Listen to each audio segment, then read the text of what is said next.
Back to our main story now, and the Conservative claim that Labour cannot commit to maintaining Britain's nuclear deterrent.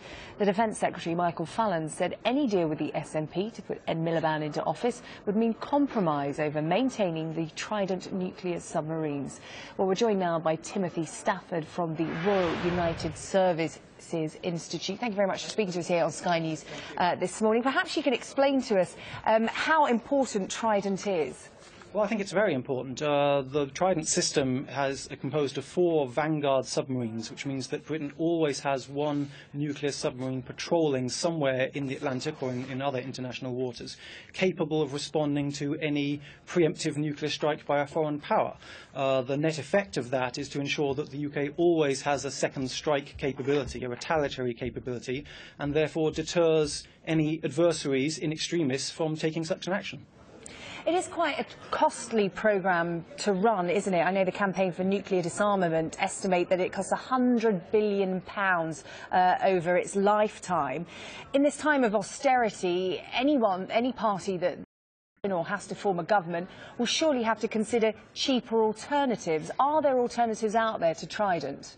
Well, there are alternatives. One possibility is to have fewer submarines, which means you would jeopardise having continuous at-sea deterrence.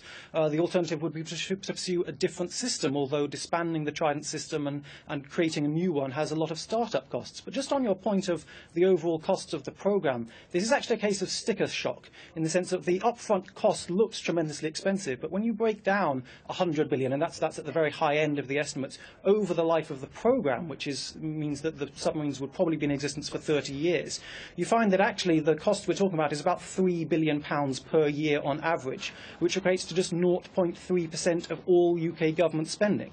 So yes, there is money to be saved if political parties choose to adjust the present nuclear posture that we have at the moment, but 0.3% of UK government spending for the ultimate guarantee of Britain's security seems to many analysts like quite a bargain. That might be the case, but in terms of value for money, what is Trident doing for us day to day? I mean, how likely is it that there will be a nuclear attack? I mean, you look at the modern age we're living in now, threats come in different forms, don't they? There's cyber warfare, lone wolf terrorist attacks. A lot of people may argue that the money is better spent elsewhere in protecting the UK. That's an argument that's often raised. There are a couple of problems with that line of thought, though. The first is that assumes that if Trident is wound down or reduced in scale, the money will flow to other portions of the defence budget. And that's quite sceptical of a point of view to take, because many of them funds that would be saved could be used for other UK government purposes, such as reducing the impact of austerity. The other point to make is that Britain's nuclear weapons don't just serve to deter direct attack from others. They also serve a non-proliferation role, in that Britain's weapons are pledged to the defence of all NATO members, and therefore deter some Europeans pursuing nuclear weapons themselves, which would make the European theatre a much more dangerous place. So there is a day-to-day role of these weapons, rather than just being there to be relied upon in the worst possible situation. There are two big issues when it comes to Trident, aren't there? One is spending, that we've just talked about. I mean, investment comes at a time when spending faces further squeezes, whoever forms the new government, the defence budget looking particularly vulnerable. The other is the political reality of the situation. If, for example, Labour were to form a minority government after the general election, if they form one with SNP or the Green Party or any of the smaller parties, there is a problem, because all those small parties are actually opposed to renewal.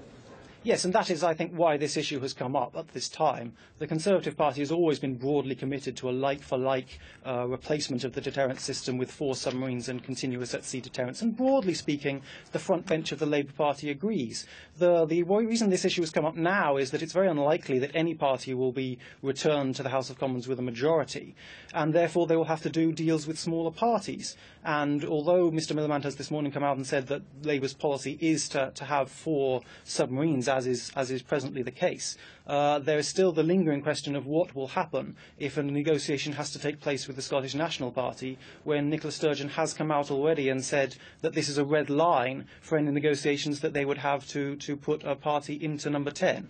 So the fact that smaller parties are likely to hold the balance of power is why this issue is coming up now. OK, Timothy Stafford, research analyst at RUSI, thank you very much for speaking to us here on Sky News this afternoon. This is Sky News. There's still to come this hour as police continue to hunt for the jewel heist thieves. We'll be speaking to a former armed robber. but in a couple of minutes' time, smiles at Surrey as KP looks to reignite his England career.